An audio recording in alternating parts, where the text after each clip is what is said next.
Anand Jangid and I welcome you all on Civil शिक्षा। जैसा कि मैंने प्रीवियस वीडियो में आपको बोला था कि इसमें हम थ्योरेटिकल एस्पेक्ट कंसिडर कर रहे हैं और नेक्स्ट वीडियो में हम इसी पे बेस्ड क्वेश्चंस करेंगे। तो देखो, मैंने आपको लास्ट जो मेथड बताया था मीन रेनफॉल वैल्यू कैलकुलेशन का, वो था आइसोआइटल मेथड।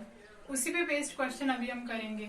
तो स्टार्ट करते हैं। क्वेश्चन क्या कह रहा है वो देखते हैं। सबसे पहले देखो, the areas between the isoids are given below in the table. Obtain the equivalent uniform depth. Okay, आपको क्या निकालनी है? Equivalent uniform depth और mean rainfall. Okay, ये आपको कैलकुलेट करनी है। आपको क्या दिया है? आइसोइड्स दिया है mm में एंड उनके बीच में कितना एरिया इनक्लोज्ड है वो दिया है। तो इसको हम थोड़ा सा इजी वे में कंसिडर करते हैं। देखो क्या है, अगर हमने माना ये 75 की आइसोआइड है, 90, 100 एंड 125। सिमिलरली और कितना है देखो 140, okay, then 150। Just for understanding purpose हम लोग ये कर रहे हैं। 165 एंड 180। अब देखो इनके बीच में एरिया कितना एनक्लोज्ड है। फर्स्ट वाले में है 60 किलोमीटर स्क्वायर में ये एरिया है हमारे पास, ओके, एंड आइसोइड्स mm में है, ठीक है। सेकंड क्या है 275। ये देखो किस किस के बीच में, 90 एंड 100 के बीच में कितना है 275। सिमिलरली 100 एंड 125 के बीच में कितना है 260।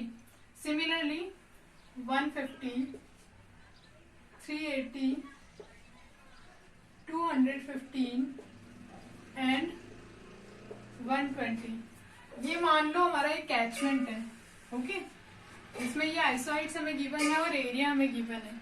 अब इसमें मीन रेनफॉल निकालने के लिए हमें क्या करना था? देखो मैंने आपको बताया था P bar is equals to, हमें क्या करना था, जो एरिया एनक्लोज्ड है उसको हमें एवरेज रेनफॉल से मल्टीप्लाई करना था, ठीक है। मैंने क्या बोला था, जब भी दो आइसोइड्स के बीच में एक पर्टिकुलर एरिया एनक्लोज्ड हो तो उस पर्टिकुलर एरिया के लिए ये दोनों रेनफॉल वैल्यूज एग्जिस्ट करेंगी, पर हमें तो एक ही चाहिए। और जब हमें एक ही चाहिए होता है तो हम क्या करते हैं, एवरेज लेते हैं। देखो क्या करेंगे यहाँ पर, 75 प्लस 90 डिवाइडेड बाई 2, ये एवरेज रेनफॉल हो गई इस एरिया के लिए, ठीक है। इसको क्या कर देंगे हम, मल्टीप्लाई कर देंगे एरिया से, मल्टीप्लाइड बाय 60। तो ये इस तरीके से हम क्या निकाल रहे हैं, वॉल्यूम निकाल रहे हैं। इस एरिया में कितनी रेनफॉल वॉल्यूम है, फिर हम क्या करेंगे, उसको टोटल एरिया से डिवाइड कर देंगे, ठीक है।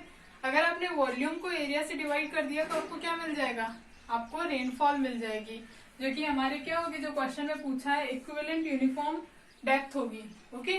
तो कंटिन्यू करते हैं इसी को, जैसा हमने फर्स्ट में किया है। 75 plus 90 divided by 2 multiply by area.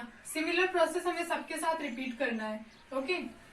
तो प्लस 90 प्लस 100 डिवाइडेड बाई 2, कितना एरिया एनक्लोज्ड है इनके बीच में 275, plus 100 plus 125 divided by 2 multiply by 260, plus और देखो 125 प्लस 140 डिवाइडेड बाय 2, कितना एरिया एनक्लोज्ड है इन दोनों के बीच में 150, ओके। प्लस अब देखो कहां तक हो गया 140 और 150 के बीच में देखो अब divided by 2 multiplied by area कितना है यहाँ पे 380, प्लस अब देखो कहाँ पहुंच गए हम, 150 पर पहुंच गए ना। तो 150 plus 150 plus 165 divided by 2 multiplied by कितना एरिया एनक्लोज्ड है इनके बीच में 215, ओके। प्लस अब देखो लास्ट बचा है 165 plus 180 plus 180 divided by 2 multiplied by 120, okay. ये तो हो गई हमारी वॉल्यूम ऑफ रेनफॉल। टोटल कितना वॉल्यूम ऑफ रेनफॉल इस पर्टिकुलर कैचमेंट में फॉल हुआ, ठीक है। अब मैंने आपको एक चीज और बताई थी कि अगर ये एरिया यहाँ तक आपको गिवन होता तो आप क्या करते, सिंपली एरिया को इस रेनफॉल वैल्यू से मल्टीप्लाई कर देते, जो हमने पी नोट ए नोट करा था लास्ट वीडियो में, अगर आपको याद हो तो। लाइक अगर दो आइसोइड्स के बीच में एनक्लोज्ड ना हो एरिया, जैसे इनिशियल और फाइनल एरिया हो सकता है ऐसा, ठीक है। अगर ये आपको ए नोट गिवन हो और ये ए एन गिवन हो, तो आप यहाँ क्या करोगे, 75 मल्टीप्लाइड बाय ए नोट करोगे सीधा, और यहाँ क्या करोगे 180 मल्टीप्लाइड बाय ए एन, क्योंकि इस एरिया के लिए ये एक ही रेनफॉल वैल्यू आपको गिवन है। ओके, इसी को कंटिन्यू करते हैं। मैंने बोला हम वॉल्यूम फाइंड आउट कर लेंगे सबसे पहले, और इसको डिवाइड कर देंगे एरिया से। तो पूरे कैचमेंट का एरिया देखो कितना है, 60 plus 275 plus 260 plus 150 plus 380 plus 215 plus कितना है 120। ओके, अब आपको क्या करना है, कैलकुलेटर लेना है और इसको सिंप्लीफाई करके सॉल्व करना है। तो हमारे पास आ जाएगी, इसको सिंप्लीफाई करेंगे तो 130.04 mm, ये हमारी क्या आ जाएगी, इक्विवेलेंट यूनिफॉर्म डेप्थ आ जाएगी।